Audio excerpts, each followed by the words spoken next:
பேரலை நேயர்களுக்கு வணக்கம். இன்று நம்மோடு பேசுவதற்காக பத்திரிகையாளர் திரு இந்திரகுமார் தேரடி அவர்கள் இருந்திருக்கார். அவரோட பேசலாம். வணக்கம். வணக்கம் சார்.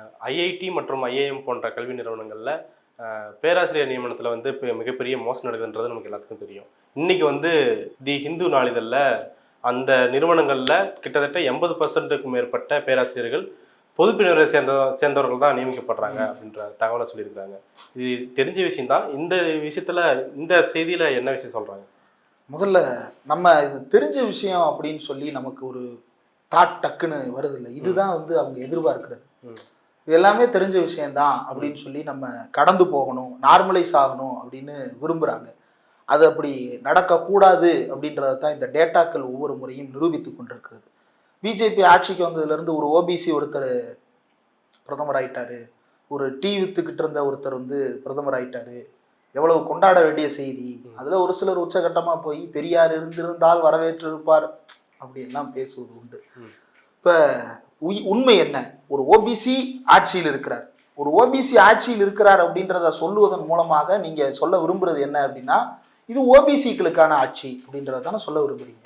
உண்மையில் இது ஓபிசிக்களுக்கான ஆட்சியா? அப்படி ஓபிசிக்களுக்கான ஆட்சியாக இது இல்லாமல் இருந்தால் ஒரு ஓபிசி ஆட்சி செய்து எந்த பிரயோஜனமும் கிடையாது.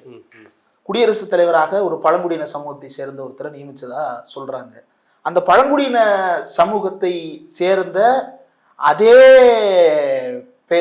சமூகத்தை சேர்ந்த ஹேமந்த் சோரன் உள்ளிட்ட நபர்களை இந்த அரசாங்கம் எப்படி ட்ரீட் பண்ணுதுன்றதை பார்த்தோம். அதுவே சாமானியர்களாக இருக்கக்கூடிய பழங்குடியினத்தவரை சேர்ந்த மணிப்பூர் மக்கள் எப்படி ட்ரீட் பண்ணாங்க அப்படின்றத பார்த்தோம். அப்போ ஒருத்தர் அந்த பதவிக்கு வந்துட்டாருன்றதுனாலேயே அவர் சமூகத்தை சேர்ந்த எல்லாரும் நலனடைந்து விடுவார்கள், பலனடைந்து விடுவார்கள் என்பது அல்ல. அப்போ இந்த இடத்துல என்ன ரியாலிட்டி தெரிஞ்சிருக்கு அப்படின்னா, செப்டம்பர் 2024 கவுத் கிரண்குமார் அப்படின்ற நபர் ஆல் இந்தியா ஓபிசி ஸ்டூடெண்ட் அசோசியேஷனுடைய நேஷனல் பிரசிடென்ட். அவர் தான் ஆர்டிஐ தாக்கல் செய்கிறார். ஆர்டிஐனா அத்தனை ஐஐடிக்கும் மொத்தமாக ஆர்டிஐ இல்லை. இந்தியாவை பொறுத்த வரைக்கும் பார்த்தோம் அப்படின்னா கிட்டத்தட்ட 21 ஐஐஎம்ஸ் இந்தியா முழுக்க இருக்கு. பல ஐஐடிக்கள் இருக்கிறது. இதெல்லாம் யாருடைய காலத்தில் நோக்கமாக உருவாக்கப்பட்டது அப்படின்னா, நேருடைய காலத்தில் இன்ஸ்டிடியூட்ஸ் ஆஃப் நேஷனல் இம்பார்ட்டன்ஸ் அப்படின்ற இடத்திலிருந்து இது உருவாக்கப்பட்டது. முதல்ல இவங்க என்ன சொன்னாங்க அப்படின்னா, இதெல்லாம் தேசிய முக்கியத்துவம் வாய்ந்த நிறுவனங்கள், இதுல நம்ம மெரிட்டை தான் பார்க்கணும், இதுல இடஒதுக்கீடை பார்க்கக்கூடாது அப்படின்னு முதல்ல கதை சொல்லி கொண்டிருந்தார்கள். அதற்கு பிறகு கட்டாயமா பின்பற்றணும் அப்படின்ற வழிகாட்டுதல் எல்லாம் பல நேரங்களில் கொடுக்கப்பட்டு போர்ட் ஆஃப் டைரக்டர்ஸ் கூட்டங்கள்லையும் அது வலியுறுத்தப்பட்டிருக்கிறது. ஆனாலும் என்ன நடந்திருக்கு அப்படின்னா, இந்த செப்டம்பர் 2024 பல்வேறு ஆர்டிஐக்களின் மூலமாக பெறப்பட்ட தகவல், குறிப்பா 13க்கும் மேற்பட்ட இந்தியன் இன்ஸ்டிடியூட் ஆஃப் மேனேஜ்மெண்ட், 21க்கும் மேற்பட்ட இந்தியன் இன்ஸ்டிடியூட் ஆஃப் டெக்னாலஜிஸ், இந்த 2 வகையான நிறுவனங்கள்லையும் இந்த ஆர்டிஐ தகவல் பெறப்பட்டிருக்கிறது. பெறப்பட்ட தகவல் என்ன சொல்லுகிறது அப்படின்னு பார்த்தா, 6க்கும் அதிகமான ஐஐடி மற்றும் 4க்கும் அதிகமான ஐஐஎம்களில் 80லிருந்து 90% வரைக்கும் ஜென்ரல் கேட்டகிரி மட்டுமே ஃபில்லப் ஆயிருக்கு அப்படின்னு. ஜென்ரல் கேட்டகிரி அப்படின்னா என்ன நினைச்சிருவோம் அப்படின்னா, இதை ஓப்பன் காம்படிஷன் நிறைய பேர் நினைச்சிருவாங்க. ஓபிசி ஃபில்லப் பண்ணி எஸ்சி எஸ்டி ஃபில்லப் பண்ணி அது போக நீங்க ஃபில்லப் பண்ணாதான் அது ஓப்பன் காம்படிஷன். ஓபிசி ஃபில்லப் ஆகாம ஓபிசியை ஒதுக்கிவிட்டு, எஸ்சி எஸ்டி ஃபில்லப் பண்ணாம எஸ்சி எஸ்டியை ஒதுக்கிவிட்டு மீதி இருக்கக்கூடியதை நடத்துறது ஓப்பன் காம்படிஷன் கிடையாது. ரொம்ப தெளிவா அவங்க கொடுத்துருக்காங்க ஜெனரல் கேட்டகிரி, இடஒதுக்கீட்டில் பயன்பெறாத பிற சாதிகள் அப்படின்னு. அப்ப இவர்கள் எல்லாம் யாரு? இடஒதுக்கீட்டில் இருப்பவர்கள் பிற்படுத்தப்பட்ட பட்டியல் சமூக பட்டியல் பழங்குடியின சமூகத்தினர். அப்ப இடஒதுக்கீட்டில் பலனடையாதவர்கள் அப்படின்னு தள்ளி வைக்கப்பட்டவர்கள் அப்படின்னா யாருன்னா, இடஒதுக்கீட்டிலிருந்து விலகி இருக்கக்கூடிய உயர் சாதியை சேர்ந்தவர்கள். இந்த உயர் சாதியை சேர்ந்தவர்கள் மட்டும் 80% அதிகமானோர் ஒவ்வொரு நிறுவனத்திலையும் பணியாற்றி கொண்டிருக்கிறார்கள் அப்படின்றதுதான் அதிர வைக்கக்கூடிய தகவலாக இருக்கிறது. இதுல ஒவ்வொரு ஐஐடியா ஐஏஎம்மா வரலாம். இண்டோர் அப்படின்ற ஊரில் இருக்கக்கூடிய ஐஏஎம் 109 ஃபேக்கல்டி தான் மொத்தமே. 109 ஃபேக்கல்டி. 109 ஃபேக்கல்ட்டியில எத்தனை பேர் ஜெனரல் கேட்டகிரி அப்படின்னு பார்த்தோம் அப்படின்னா 106 பேர் ஜெனரல் கேட்டகிரி. 97.2% ஜெனரல் கேட்டகிரி, 2 பேர் ஓபிசி. எஸ்சி எஸ்டி இல்ல, we don't care. IIM Udaipur 90% general category, IIM Lucknow 95% general category, IIM Bengaluru 85% general category, 50% இடஒதுக்கீட்டை தாண்டக்கூடாதுன்னு தான் இருக்கு. அதாவது 49.5% இடஒதுக்கீட்டால் ஃபில்லப் பண்ணணும். ஃபில்லப் பண்ணலை அப்படின்னா அந்த இடஒதுக்கீட்டை நிரப்புவதற்கான முயற்சிகளை எடுக்கணும்னு நான் சொல்லலை. இந்த ஒன்றிய அரசாங்கத்தில் ஒன்றிய இணையமைச்சராக இருக்கக்கூடிய பாஜகவை சேர்ந்தவர் யோகி ஆதித்யநாத்துக்கு கடிதம் எழுதியிருக்கிறாரு. என்னன்னு, நீங்க இந்த மாதிரி ஓபிசிக்கு ஆள் கிடைக்கலன்னு ஜெனரல் கேட்டகரி போடுறதா சொல்றீங்க, அப்படி போடக்கூடாது. ஓபிசியை ஃபில் பண்றதுக்கு என்ன செய்யணுமோ அதை செய்யணும், எஸ்சி எஸ்டியை ஃபில் பண்றதுக்கு என்ன செய்யணுமோ செய்யணுமே தவிர கிடைக்கலன்னு அதை ஜெனரல் கேட்டகரிக்கு மாத்தி விடுற ஏமாற்று வேலையை செய்யாதீர்கள் அப்படின்னு ஆட்சிக்கு வந்த முதல் ஒரு மாதத்திலேயே யோகி ஆதித்யநாத்துக்கு கடிதம் எழுதினார். அது இங்க பொருந்துமா பொருந்தாதா? ஏன் பொருந்தக்கூடாது? அப்ப 6 IIMல எஸ்டின்ற கேட்டகிரியில யாருமே நியமிக்கப்படலை. பழங்குடியினத்தவர்களே இல்லாமல் 6 IIM இயங்கி கொண்டிருக்கிறது. அதாவது இந்தியன் இன்ஸ்டிடியூட் ஆஃப் மேனேஜ்மெண்ட். இந்த மேனேஜ்மெண்ட் என்னென்னலாம் பண்ண போகுது? Financial management, property management, resource management அப்படின்னு பல வகையான மேனேஜ்மெண்ட்ஸ் இருக்கு. இது எதையும் கற்றுக் கொடுப்பதற்கு இந்தியாவில் பழங்குடியினத்தவர்களே இல்லை அப்படின்னு சொல்றாங்க. ஏன் இல்லை அப்படின்னா, அப்ப பல ஐஐடில வந்து எஸ்சி இல்லாம இருக்கிறாங்க, 6 IIMல வந்து எஸ்டி இல்லாம இருக்கிறாங்க. 13 IIMல கணக்கெடுத்து பார்த்ததுல ஒட்டு மொத்தமா ஓபிசி எத்தனை சதவீதம் ஃபில்லப் ஆயிருக்கு அப்படின்னா 9.6%. எஸ்சி எவ்வளவு ஃபில்லப் ஆயிருக்குன்னா 5.5%. ஒரே 1% எஸ்டி. மீதி இருக்கிற எல்லாமே வந்து ஜெனரல் கேட்டகிரி 82.8%. மிச்சம் இருப்பது எல்லாமே EWS differently abled category. IIT Mumbai, IIT கரக்பூர்ல 90% general category. IIT Mandi, Gandhipur, Kanpur, Guwahati, Delhi எத்தனை 1 2 3 4 5 ஐஐடில மொத்தமா 80ல இருந்து 90% general category. 21 ஐஐடிக்களை கணக்கெடுத்தா 13 IIMல 82.8% general category, 21 ஐஐடில 80% general category வந்துடுறாங்க. வெறும் 11.2 ஓபிசி, 1.6 எஸ்டி, 6% எஸ்சி, இவ்வளவுதான் ஃபில்லப் ஆகி இருக்கிறது. இதுல சில எக்ஸப்ஷன்ஸா சில நிறுவனங்கள், பாட்னா, பிலாய், ஜம்மு போன்ற நிறுவனங்கள்ல ஓபிசி இடங்கள் அதிகமாக நிரப்பப்பட்டிருக்கிறது, எஸ்சி எஸ்டி இடங்கள் அதிகமாக நிரப்பப்பட்டிருக்கிறது. மற்ற எல்லா இடங்களிலுமே ஓபிசிக்களும் எஸ்சிக்களும் எஸ்டிக்களும் வஞ்சிக்கப்பட்டிருக்கிறார்கள், அவர்களுக்கு உரிய வாய்ப்பு மறுக்கப்பட்டிருக்கிறது. மொத்தம் வேகன்சி டேட்டா, காலி பணியிடங்கள் எவ்வளவு இருக்கு அப்படின்னு பார்த்தோம் அப்படின்னா மொத்தம் வந்து 88 ஓபிசி பணியிடங்கள், 54 எஸ்சி, 30 எஸ்டி பணியிடங்கள், 256 வேகன்சில 7 ஐஐஎம்ல காலியா இருக்கு. 1157 ஐஐடி வேகன்சில 415 ஓபிசி, 234 எஸ்சி, 129 எஸ்டி வேகன்சி காலியா இருக்கு, ஃபில் பண்ணாம வச்சிருக்காங்க. அப்ப இது என்ன தரத்தை காட்டுகிறது? இன்ஸ்டிடியூட் ஆஃப் எமினன்ஸ் அப்படின்றது இத்தனை ஆண்டுகள்ல ஓபிசிக்களை ப்ரொடியூஸ் பண்ணலையா, எஸ்சி எஸ்டிக்களை ப்ரொடியூஸ் பண்ணலையா? இந்த சமூகத்திலிருந்து யாருமே வந்து படிக்கவே இல்லைன்னு சொல்ல போறாங்களா? யாருமே இன்னைக்கு வந்து இணையதளம் மட்டும் இல்லாமல் இருந்திருந்தால் யாருமே இன்னைக்கு படிக்கல, எஸ்டில எல்லாம் யாரு சார் படிக்கிறா, அவங்க காட்டுக்குள்ள இருக்கிறாங்க சார் அப்படின்னு நம்ம நம்ப வச்சிருப்பாங்க. இன்னைக்கு ஊடகம் இருக்கிறது, நம்மால உண்மையை பார்க்க முடிகிறது. இந்தியா முழுவதும் படித்த பட்டதாரி இளைஞர்கள் இருக்கிறார்கள். அவர்களை இந்த இடங்களில் ஃபில்லப் பண்றதுல உங்களுக்கு என்ன தயக்கம் அப்படின்றதுதான். அப்ப இந்த இடத்துலதான் நம்ம இன்னொன்னு பார்க்க வேண்டி இருக்கிறது. இங்க ஏன் எஸ்சி எஸ்டி ஓபிசிஸ் வர்றது இல்ல அப்படின்னா, இப்ப படிச்சிருக்கிறாங்க வர்றாங்க, படிச்சதுனால தானே வர்றாங்க. ஒருவேளை படிக்கலன்னா அப்ப அவங்க படிக்காம இருந்தா வரமாட்டாங்கல்ல. அதுக்கு என்ன செய்யறது? ஏன்னா நம்ம ரோஹித் வெம்லாவுக்காக சண்டை போட்டுட்டு இருக்கிறோம், பாயல் தாட்விக்காக சண்டை போட்டுட்டு இருக்கிறோம். ஏன் இவர்கள் எல்லாம் இன்ஸ்டிடியூட்டுக்குள்ளேயே வந்து தூக்குமாட்டி செத்தாங்க? அவர்களுக்கு பின்னால் இருந்த அழுத்தம் என்ன? அவர்கள் பழங்குடியினத்தை சேர்ந்தவர்கள், பட்டியலினத்தை சேர்ந்தவர்கள், ஓபிசிக்கள் என்கின்ற ரீதியில் அவர்களுக்கு நடந்த தாக்குதல் என்னன்றதெல்லாம் நம்ம கேள்வி எழுப்புறோம். அப்ப நம்ம கேட்டது என்ன? ஐஐடி, ஐஐஎம் போன்ற உயர்கல்வி நிறுவனங்கள்ல படிக்கின்ற ஓபிசி எஸ்சி எஸ்டிகளுக்கு பாதுகாப்பு வேண்டும், அங்க ராகிங் போன்ற விஷயங்கள் தடுத்து நிறுத்தப்பட வேண்டும், அவர்களுக்கு எதிராக இழைக்கப்படுகின்ற சாதிய அநீதி, சாதிய வக்கிரங்கள் தடுத்து நிறுத்தப்பட வேண்டும்னு கேட்டோம். சாதி வக்கிரத்தை எப்படி தடுத்து நிறுத்துவது? நீ எல்லாம் உள்ள வந்தாதானே நான் உன்னை பாதுகாக்க வேண்டி இருக்கு, நீ எல்லாம் உள்ள வராதன்றதுதான் விஸ்வகர்மா திட்டம். இப்ப இந்த விஸ்வகர்மா திட்டத்தையும் இதுக்கும் ஏன் முடிச்சு போடுறீங்க? ஐஐடில ஃபேக்கல்டி இல்லாம போறதுக்கும் இதுக்கு என்ன சம்பந்தம்? இவ்வளவு பேரு படித்து இவ்வளவு பேர் முன்னேறி இருக்கக்கூடிய இந்த நிலையிலேயே ஐஐடிலையும் ஐஐஎம்லையும் நம்ம ஓபிசி எஸ்சி எஸ்டி வீட்டு பிள்ளைகளை ஃபில்லப் பண்ண மாட்டாங்களே. இதுக்கு தாண்டி விஸ்வகர்மான்ற பேர்ல நான் எங்க அப்பா குலத்தொழிலையும் என்னுடைய சகோதரர்கள் எங்க அப்பாவுடைய தாத்தாவுடைய குலத்தொழிலையும் செய்து கொண்டே இருக்க வேண்டும் என்பது வருங்காலத்துல யாரும் அப்ளிகேஷனே போட மாட்டாங்க. இப்ப ஃபில்லப் பண்ண முடியலன்றாங்க, கேட்டா தகுதி இல்லைன்பாங்க. எதிர்காலத்துல என்ன சொல்லுவாங்க? யாருமே வரவே இல்லைன்னு சொல்லணும்னா என்ன பண்ணணும்? யாருமே படிக்க கூடாது. அதுக்கு என்ன பண்றது? விஸ்வகர்மா திட்டம். உடனே என்ன கேட்கறாங்க? விஸ்வகர்மா திட்டத்துல சாதி எங்க இருந்து வருது அப்படின்றத கேட்கறாங்க.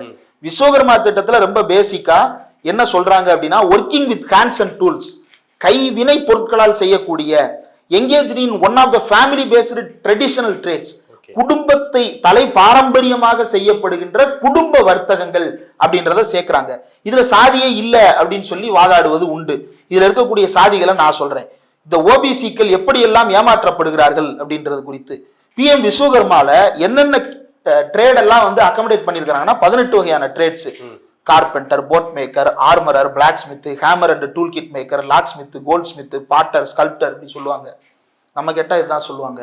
ஆனா அதுக்கு பிராக்கெட்ல ஒன்று போட்டிருப்பாங்க. அந்த பிராக்கெட்ல என்னென்ன இருக்கு அப்படின்னு எடுத்து பார்த்தோம்னா, இது குறித்து நியூஸ் 18 விவாதத்துல நான் கலந்துகிட்ட போது பலரும் வந்து எங்க சாதின்னு ஸ்ரீராம் அவர்களும் ஆசீர்வாதம் ஆச்சாரி அவர்களும் ஆட்சேபனை எழுப்பி கேள்வி கேட்டு கரைச்சல் செய்து கொண்டிருந்தார்கள். அது குறித்து ஊடகவியலாளர் கரிகாலன் பேட்டியில கடைசி 3 நிமிடங்கள் பார்த்தீங்க அப்படின்னா அந்த சாதிகளை பட்டியல் போட்டிருப்பாரு. நான் இன்னும் தெளிவாகவே சொல்றேன். தேசிய பிற்படுத்தப்பட்ட ஒரு ஆணையத்தினுடைய இணையதளத்துல உத்தரப்பிரதேசத்தின் பிற்படுத்தப்பட்ட சாதிகள் பட்டியல் இணைக்கப்பட்டிருக்கு. அந்த பட்டியல்ல வரிசை எண் 8 குமார் அப்படின்ற ஒரு சாதி. அந்த சாதியினுடைய பேரை அப்படியே நீங்க இந்த விஸ்வகர்மா யோஜனாலையும் பார்க்கலாம். பாட்டர் அப்படின்னு போட்டு பிராக்கெட்ல குமார் அப்படின்னு போட்டிருப்பாங்க. அந்த பட்டியலில் 24வது இடம்பெற்றிருக்கக்கூடிய சாதியின் பேர் டர்சி. நீங்க அதை விஸ்வகர்மால பாத்தீங்க அப்படின்னா டெய்லர் அப்படின்னு போட்டு பிராக்கெட்ல டர்சி அப்படின்னு போட்டிருப்பாங்க. தொழிலையும் சொல்லி ஜாதி அவங்களே சொல்லிடுறாங்க. எதுக்கு குழப்பம்? ஏன்னா விஏஓக்கு குழப்பம் வந்துடக்கூடாதுல. 49வது அந்த பட்டியல்ல, அதாவது உத்தரப்பிரதேச பிற்படுத்தப்பட்ட ஒரு பட்டியல் தேசிய பிற்படுத்தப்பட்ட ஒரு ஆணையத்தில் கொடுக்கப்பட்டிருப்பதுல 49 லோகர் அப்படின்ற ஒரு சாதி பேர் கொடுக்கப்பட்டிருக்கு. அந்த லோகர் அப்படின்றது இங்க விஸ்வகர்மாலையும் கொடுக்கப்பட்டிருக்கு. எப்படின்னா பிளாக் ஸ்மித் பிராக்கெட்ல லோகர். அடுத்து 51 சோனார் அப்படின்ற சாதி. சோனார் அப்படின்ற சாதியும் இதுல கொடுக்கப்பட்டிருக்கு. விஸ்வகர்மால பிளாக் ஸ்மித் பிராக்கெட்ல சோனார். அடுத்து 53 நையா அல்லது நாய் அப்படின்னு குறிப்பிடுறாங்களான்னு தெரியல. அந்த சாதி வந்து அப்படியே குறிப்பிட்டிருக்கிறாங்க. பார்பர் பிராக்கெட்ல NAI நாய் அப்படின்னு குறிப்பிட்டிருக்கிறாங்க. 55 டோபி, அது அப்படியே இங்க வந்து வாஷர்மேன் அப்படின்றத இதுல குறிப்பிட்டிருக்கிறாங்க. வாஷர்மேன் போட்டு பிராக்கெட்ல டோபி அப்படின்னு கொடுத்திருப்பாங்க. நம்ம என்ன நினைப்போம்? டோபினா நம்ம காலங்காலமா துணி துவைக்கிறவங்கள டோபின்னு தானே சொல்றோம் அப்படின்னு சொல்லி நம்ம நினைப்போம். நம்ம வந்து வழக்கமான வார்த்தைகளாக நினைத்து கொண்டிருப்பது எல்லாமே இந்தியாவில் சாதியா தானே இருக்கு. முட்டாள் அப்படின்ற ஒரு வார்த்தையை தோண்டி பார்த்தோம் அப்படின்னா அது ஒரு சாதியின் பெயராக வந்து நிக்குது. சண்டாளர்ன்றதை கேஷுவலான ஒரு வசை சொல்லா பயன்படுத்துறாங்க. அது வந்து ஒரு சாதியின் பெயராகத்தான் இருக்கிறது. அப்போ இழி சொற்கள் எல்லாமே சாதியின் பெயர்களாகத்தான் இங்கு கட்டமைக்கப்பட்டிருக்கிறது. அப்போ நீங்க சொல்ல வர்றது என்ன அப்படின்னா, இந்த சாதிகள் இந்த வேலையை பாருங்க, IITIMக்கு நீங்க தயவு செய்து வராதீங்க, IITIMல நாங்க வந்து ஜெனரல் கேட்டகரியை தான் ஃபில்அப் பண்ண போறோம் அப்படின்னு சொல்லிட்டு அதுதான் அவர்கள் எடுத்திருக்கக்கூடிய முடிவாக இருக்கிறது. இதுல IIM திருச்சி, தமிழ்நாட்டில் இருக்கக்கூடிய IIM திருச்சியிலையும் வந்து இந்த டேட்டா எடுக்கப்பட்டிருக்கு. 87% பேர் ஜெனரல் கேட்டகரி. பெங்களூரு IIMல 86% ஜெனரல் கேட்டகரி. கோழிக்கோடு IIMல 82% ஜெனரல் கேட்டகரி. குறைந்தபட்சமா IIM ராய்ப்பூர்ல 67% ஜெனரல் கேட்டகரி. இங்க எல்லாம் ஓபிசியே இல்லையா? இங்க இருக்கிற ஓபிசிக்கள்லாம் எங்க போனாங்க? அப்போ இவர்கள் யாருக்குமே வந்து ஓபிசியை நிரப்ப வேண்டும், ஓபிசிக்கள் நன்றாக வாழ வேண்டும், SC STக்களினுடைய நிலை முன்னேற வேண்டும் என்பது நோக்கம் அல்ல. இவர்களுடைய நோக்கம் SC ST OBC உள்ள வந்துடக்கூடாது. அதுக்காக தான் அந்த SC ST OBCக்கு மட்டுமே பெக்குலியரா உருவாக்கப்பட்டது. என்ன உருவாக்கப்பட்டிருக்கு? விஸ்வகர்மா திட்டம் உருவாக்கப்பட்டிருக்கிறது. இதுதான் மோடி ஆட்சியில் OBC SC STக்களினுடைய யதார்த்தம். ஒரு பழங்குடியினத்தை சேர்ந்தவர் குடியரசுத் தலைவராக இருக்கின்ற நாட்டில், ஒரு OBC பிரதம அமைச்சராக இருக்கக்கூடிய ஒரு நாட்டில் OBCக்கள் 50% நிரப்பப்பட வேண்டிய OBCக்களும் SCக்களும் STக்களும் பல்கலைக்கழகங்களில் குறிப்பாக IITIMகளில் நிரப்பப்படவே இல்லை. அப்ப அங்க வந்து முழுக்க முழுக்க உயர் சாதியினரை மட்டுமே ஆசிரியரா போடுறீங்க அப்படின்னா ஒரு பிற்படுத்தப்பட்ட சாதியை சேர்ந்த மாணவரால அந்த சூழல்ல வாழ முடியுமா, இயங்க முடியுமா அப்படின்ற கேள்வி இருக்குல்ல. நீங்க ஒரு பிரைவேட் ஸ்கூல் எடுத்துக்கங்க, அல்லது வந்து எத்தனையோ உயர் சாதியினர் நடத்தக்கூடிய பள்ளிக்கூடங்கள் எல்லாம் இருக்கிறது. ஒரு OBC ஒன்னும் இல்ல, ஒரு பெண்கள் இல்லாத பள்ளிக்கூடம், பெண் ஆசிரியர்கள் இல்லாத பள்ளிக்கூடம், அல்லது ஓபிசிக்களே இல்லாத பள்ளிக்கூடத்துல ஒரு OBC வீட்டு பையனால, ஒரு SC வீட்டு பையனால, ஒரு ST வீட்டு பையனால நிம்மதியா படிச்சுட்டு வர முடியாது. ஏன்னா அந்த பையனுடைய குடும்ப பின்னணியை புரிந்து அவரை நடத்தக்கூடிய இடத்திற்கான ஆசிரியர்கள் இருக்க மாட்டாங்க. ஏன் தமிழ்நாட்டில் அரசு பள்ளிகள் வந்து சிறப்பாக இயங்குகிறது? அங்க OBC ஆசிரியர்கள், SC ST ஆசிரியர்கள் சரியான விகிதத்தில் இருக்கிறார்கள்.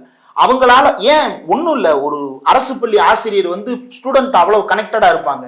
அவங்க அப்பா இன்னைக்கு இங்க கூட்டு போயிருப்பாரு, அதனால அவனால் இன்னைக்கு வர முடியல, அவன் இன்னைக்கு ஒரு நாள் வராம இருக்கிறான் அப்படின்னா ஏன்பா வரல அப்படின்னு கால் பண்ணி கேட்பாங்க, வீட்டுக்கு போய் பார்ப்பாங்க. 2 நாள் வரல அப்படின்னா வீட்டுக்கு போய் அவரை மறுநாள் ஸ்கூலுக்கு அனுப்புங்கன்னு சொல்லுவாங்க. பிரச்சனைன்றதை தெரிஞ்சு பேசுவாங்க. ஏன் செய்யறாங்க? அந்த வழியை இவர்களும் அனுபவித்து வந்திருக்கிறார்கள். இப்போ இங்க ஒண்ணும் இல்லை. இப்ப ஐஐடி லக்னோல ஒரு ஓபிசிக்கு ஒரு பிரச்சனை நடக்குது. அந்த பிரச்சனையை கொண்டு போய் அவர் யார்கிட்ட பேசுவார்? அதை போய் ஒரு உயர் சாதி வாத்தியார்கிட்ட போய் அவரால் பேச முடியுமா? ஏன்னா வன்முறையை நடத்துறதே அந்த உயர் சாதி வாத்தியாரால இருக்கிறாரு. இதனால உயர் சாதி வாத்தியார்கள் அத்தனை பேரும் இப்படியானவர்களா அப்படின்னு சொல்லிடுவோமா? இல்ல. ஆனால் அவர்களுக்கு இருக்கக்கூடிய அழுத்தம் என்ன? சுத்தி இருக்கக்கூடிய அத்தனை உயர் சாதி வாத்தியார்கள்ல ஒரு உயர் சாதி நல்ல வாத்தியார் இருக்கிறதுனால யாருக்கு என்ன பிரயோஜனம்? அப்ப அங்க ஓபிசிக்களும் எஸ்சிஎஸ்டிக்களும் இருந்தால் மட்டும்தான் அந்த மாணவர்களாலையும் நிம்மதியா படிக்க முடியும். அப்ப அந்த மாணவர்கள் நிம்மதியாக படிக்க முடியாதுன்னு என்ன பண்ணுவாங்க? எப்பா நம்ம வீட்டு ஒன்றும் இல்லை, ஊருக்குள்ள சில ஒரு 10-15 வருஷத்துக்கு முன்னாடிலாம் எடுத்து பார்த்தீங்க அப்படின்னா டீச்சர்ஸ் அப்படின்னா பயங்கரமான ரெஸ்பெக்ட் இருக்கும். அது அந்த சாதியினர் வாத்தியார் சொன்னா எதுவும் பேசக்கூடாது அப்படின்னு அமைதியாவாங்க. ஏன்? அந்த வாத்தியார் ஊருக்குள்ள நடந்து போறாரு அப்படின்னா எந்திரிச்சு வணக்கம் சொல்லுவாங்க. ஏன்? நம்ம சமுதாயத்தை சேர்ந்த ஒருத்தர் இன்னைக்கு மரியாதைக்குரிய இடத்துல வாத்தியாரா இருக்கிறாரு, அவர்கிட்ட போய் நம்ம பிள்ளைகளை டியூஷன் விடு, அவர் ஸ்கூல்ல கொண்டு போய் நம்ம பிள்ளைகளை படிக்க வை. அந்த வாத்தியார் சொல்லுவாரு, ஏய் நம்ம பிள்ளைகள்லாம் படிக்க அனுப்பு, நீ என்ன தீப்பெட்டி கம்பெனிக்கு அதுக்கு அனுப்பிட்டு இருக்க, படிக்க வை ஒழுங்கா, 12ஆம் கிளாஸ் முடிச்சதுக்கு அப்புறம் என்னாலும் பாத்துக்கலாம் அப்படின்னு அந்த வாத்தியார் அதட்டுவார். இதெல்லாம் எங்க இருந்து வருது? நம்மால் ஒருத்தர் வாத்தியாரா இருக்கிறாரு அப்படின்ற இடத்துல இருந்து தான் இது எல்லாத்தையும் பேச முடியும். நம்மால் வாத்தியாரவே இல்லை அப்படின்னா அங்க போனா பூரா பேரும் பெரிய பெரிய வீட்டு பிள்ளைகளா இருப்பாங்கப்பா, நம்ம பிள்ளைகளால அங்க இருக்க முடியுமா? அவங்க பழக்க வழக்கமே வேறையால இருக்கும், நம்ம பிள்ளைகளால அங்க போய் அடாப்ட் ஆகிக்கிற முடியுமா அப்படின்னு பயந்து போய் அந்த நிறுவனங்களுக்கு ஆள் அனுப்புறதுக்கே தயக்கப்படுவாங்க. இப்ப அதை உடைக்கிறதுக்கு தான் தமிழ்நாடு அரசு நான் முதல்வன் மாதிரியான திட்டங்கள் மூலமா பழங்குடியின பட்டியல் சமூக ஓபிசி வீட்டு பிள்ளைகளை படிக்க வைத்து இன்னைக்கு 525 பேர் அரசு பள்ளியில் பயின்றவர்கள் இந்திய அளவுல தேசிய முக்கியத்துவம் வாய்ந்த நிறுவனங்கள்ல போய் சேர்ந்திருக்கிறாங்க. எதை ஜேஇ கிராக் பண்ணி போய் சேர்ந்திருக்கிறாங்க. அப்ப இந்த பிள்ளைகளை அடுத்து சந்திக்கக்கூடிய நெருக்கடி என்னவா இருக்கும்னா, இவங்க சமுதாயத்தை சேர்ந்த, அதாவது அந்த சாதியை சேர்ந்த வாத்தியார் இருக்கணும்னு அவசியம் இல்லை, ஒரு பிற்படுத்தப்பட்ட வாத்தியார் ஒருத்தர் இல்லாத ஒரு இடத்துல அவங்க போய் இதெல்லாம் படிக்க போறாங்க அப்படின்றதுதான் நமக்கு இன்னும் அந்த பிள்ளைகளை பாதுகாக்க வேண்டிய பொறுப்பும் கடமையும் அதிகமாக இருக்கு அப்படின்றத உணர்த்துகிறது. இந்த வாத்தியார்கள் அல்லது ஆசிரியர்களை நியமிக்காமல் இருப்பது அப்படின்றது சமூகத்தின் பெரிய அவலமான ஒரு விஷயம். இதை பற்றி ஒன்றிய அரசு எந்த நேரத்திலும் கவலை கொண்டதாக தெரியவே இல்லை.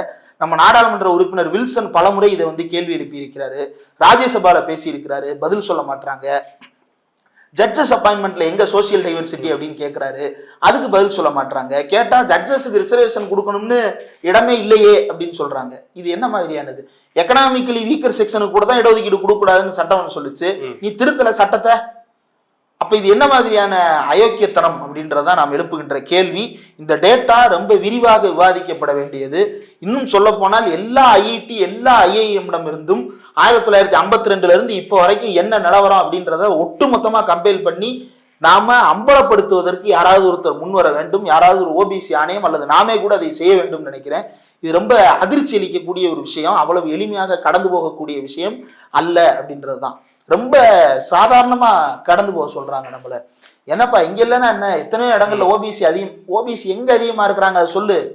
ஏன்னா சாணக்கிய மாதிரியான ஆட்கள்லாம் என்ன சொல்லிட்டு திரியிறாங்க, எத்தனை காலத்துக்கு இன்னும் இப்படியே கண்டினியூ பண்ணிட்டு இருப்பீங்க ஓபிசியில? இடபிள்யூஎஸ் ஜட்ஜ்மெண்ட்ல ஜட்ஜஸ் சொல்லலையா? இன்னும் எத்தனை வருஷத்துக்கு இந்த எஸ்சி எஸ்டி ஓபிசிக்கு ரிசர்வேஷன் கொடுத்துட்டே இருப்பேள் அப்படின்னு கேட்கறாங்கல்ல. எங்க கொடுத்த நீ முதல்ல ரிசர்வேஷன் அமல்படுத்தப்பட்டு இப்ப கல்வியில் இடஒதுக்கீடு நம்மளுக்கு கிடைத்து 18 ஆண்டுகள் கூட நிறைவடையில. இன்னும் எந்த இடத்துலையும் கல்வியில் முழுமையான இடஒதுக்கீடு அமல்படுத்த முடியாத நிலை இருக்கிறது. வேலைவாய்ப்பில் இடஒதுக்கீடு அப்படின்றது அமலுக்கு 25 ஆண்டுகள் ஆகிறது. இந்த 25 ஆண்டுகள்ல இன்னும் ஒரு வருடம் கூட இந்த இடஒதுக்கீட்டை முழுமையாக நிறைவு செய்த ஆண்டு அப்படின்னு ஒரு டார்கெட் அச்சீவ் பண்ணியிருக்கிறாங்களா? ஹிந்தி திவாஸ் அப்படின்னு ஒண்ணு கொண்டாடுறாங்க. இந்த ஹிந்தி திவாஸை கொண்டாடுறது அப்படின்றது எல்லா மத்திய நிறுவனங்கள்லையும் கட்டாயமாக்கப்பட்டிருக்கிறது.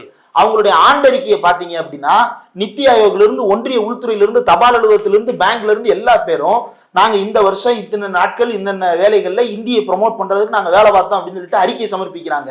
ஏதாவது ஒரு வருஷம் அந்த நிறுவனத்தினுடைய அட்மினிஸ்ட்ரேஷன் நாங்க இந்த வருஷம் ரிசர்வேஷன் டார்கெட் அச்சீவ் பண்ணிட்டோம் அப்படின்னு கொடுத்துருக்காங்களா? அதை நீ என்னைக்காவது டார்கெட்டா செட் பண்ணிருக்கியா?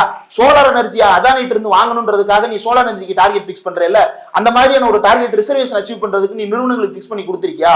அந்த கேள்விக்கெல்லாம் ஒன்றிய அரசு பதில் சொன்னால் தான் இவர் ஓபிசி பிரதமர் ஏத்துக்கிட முடியும். ஓபிசியா பிறந்துட்டாரு, ஓபிசியா அவர் பிறந்தாரான்னு தெரியல. அவர் பிறந்த போது அந்த சமூகம் ஓபிசி பட்டியலே இல்லைன்னு சொல்றாங்க, அதற்கு பிறகு சேர்க்கப்பட்டது. சரி, அப்படியே ஏற்றுக்கொண்டாலும் கூட நீ ஓபிசியா பிறந்ததுனாலே ஓபிசிகளின் தலைவர் ஆயிட முடியுமா? விபி சிங் ஒருத்தர் வாழ்ந்தார், அவர் ஓபிசியா பிறக்கல, அவர் எந்த பட்டியல் சமூகத்திலையும் பிறக்கல, பழங்குடி சமூகத்திலையும் பிறக்கல, அல்லது யாருமே வந்து மற்ற சமூகத்தை சேர்ந்தவர்கள் அவரை தூக்கி வளர்க்கல. ராஜாவாக வாழ்ந்த ஒரு மனுஷன். அந்த மனுஷன் இந்த சமூகத்துல ஓபிசிக்களுக்கான அந்த இடஒதுக்கீட்டை அமல்படுத்தினதுனாலதான் ஓபிசிக்கள் இன்றைக்கும் அவரை வந்து தெய்வமாக கொண்டாடி கொண்டிருக்கிறார்கள். தமிழ்நாட்டுல இருந்து அவருக்கு வந்து கிட்னி ஃபெயிலியர்னு செய்தி கேட்ட உடனே நான் கிட்னி தரேன் ஆயிரக்கணக்கான திராவிடர்கள தொண்டர்கள் வந்து இங்க இருந்து கடிதம் எழுதுறாங்க. ஏன்? அவர் ஓபிசிக்களுக்காக உழைத்தார். நீங்க என்ன ஓபிசிக்களுக்காக உழைத்து கிழித்திருக்கிறீர்கள் இந்த 11 ஆண்டுகளில் அப்படின்றத ஒரு வெள்ளை அறிக்கையாக ஒன்றிய அரசு கொடுக்க தயாராக இருக்கிறதா அப்படின்ற கேள்வியை எழுப்பணும். இந்த நேரத்துல ராகுல் காந்தி உள்ளிட்டவர்கள் எழுப்புகின்ற சாதிவாரி கணக்கெடுப்பு அப்படின்ற அந்த குரல் வந்து இன்னும் தீவிரமாக பேசப்பட வேண்டிய தேவை இருக்கிறது. அதை தொடர்ந்து நாம பேசணும்னு நினைக்கிறேன். எதற்கு எடுத்தாலும் இந்திரா சகானி வழக்கு 50% கேப்பை வந்து மீறக்கூடாது அப்படின்னு சொல்லி எல்லா இடத்துலயும் வந்து மேற்கோள் காட்டுறாங்க. ஆனா இந்த விஷயத்தையா வந்து கணக்கில் எடுத்துக்க மாட்டாங்க. ஐஐடி போன்ற விஷயம் இருக்கிற 50 நிறைக்கிறது இல்ல. இந்திரா சகானி என்ன சொல்றாங்க, 50 தாண்ட வேணாம்னு சொல்றாங்க. அவங்க வந்து கட்டாயம்லாம் விதிக்கல, நீதிமன்ற வழிகாட்டுதல் அவ்வளவுதான். அவங்க சட்டம் இயற்றல, அதை மீறுவதற்கான அதிகாரம் உங்களுக்கு இருக்கிறது. நீங்க மீறக்கூடாதுன்னு எந்த நீதிமன்றம் உங்களை தடுக்க முடியாது. 10% கொடுத்தீங்களே, அது தாண்டலையா? ஓபிசி எஸ்சி எஸ்டிக்கு 50 தாண்டக்கூடாதுன்னு மட்டும் எப்படி நீதிமன்றத்தால தடுக்க முடியும்? நீதிமன்றம் இதை தடுக்கல. ஏன் தமிழ்நாடு 69% இடஒதுக்கீடு வச்சிருக்கு, அது எப்படி நீதிமன்றத்தில் ஏற்றுக்கொள்ளப்பட்டது? பீகார்ல 68% இடஒதுக்கீடு இருக்கு, எப்படி ஏற்றுக்கொள்ளப்பட்டது? சில மாநிலங்களில் 70% இடஒதுக்கீடு இருக்கு, அது எப்படி ஏற்றுக்கொள்ளப்பட்டது? எப்படி நீதிமன்றம் அதை அங்கீகரிச்சது? அப்ப இடஒதுக்கீட்டை மீறக்கூடாது அப்படின்னு எல்லாம் இந்திரா சகானி கட்டாயத்தை கொடுக்கல. சரியான வாதங்களை முன்வைத்தால் இடஒதுக்கீட்டை சரியாக பெற்றுக்கொள்ள முடியும் அப்படின்றதுதான் இந்திரா சகானி வழக்கினுடைய தீர்ப்பு.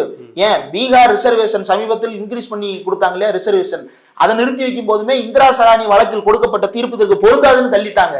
என்ன சொல்லப்பட்டது? ஒன்னே ஒண்ணுதான் சொல்லப்பட்டது. அதுல என்ன, இதுக்குரிய டேட்டாவை கொடுங்க அப்படின்னு கேக்குறாங்க. இதுக்கு போதுமான தரவுகளை நீங்க திரட்டணும் அப்படின்னு சொல்றாங்க. இந்திரா சகானி வழக்கு அப்படின்றது வந்து ஒரு தடை அல்ல அப்படின்றத நாம் புரிந்து கொள்ள வேண்டும். இந்திரா சகானி வழக்கை தடையாக காட்டி நம்ம ஏமாற்ற பார்க்கிறார்கள். இந்த ஏமாற்று வேலைக்கு நாம் பலியாகி விடக் கூடாது. சரி, இந்திரா சகானி 49.5 சொல்லிட்டாங்க, நீ 49.5 முதல்ல நிறைச்சு காட்டு ஐஐடி ஐஎம்ல. அடுத்த வருஷம் டார்கெட் சார், இனி வரக்கூடிய எல்லாத்துலயும் வந்து இடஒதுக்கீட்டை 100% கரெக்டா ஃபில்அப் பண்ணுவோம் அப்படின்னு சொல்லிட்டு நிறுவனத்துக்கு டார்கெட் பிக்ஸ் பண்ண மோடி அரசு தயாராக இருக்கிறதா? அதை தயாரித்து அதை வெள்ளை அறிக்கையாக வெளியிட தயாராக இருக்கிறது என்றால் ஒத்துக்கொள்ளலாம் இவர் ஓபிசி தலைவர்னு. ஓகே, நிறைய விஷயங்களை பார்த்துட்டீங்க. நன்றி.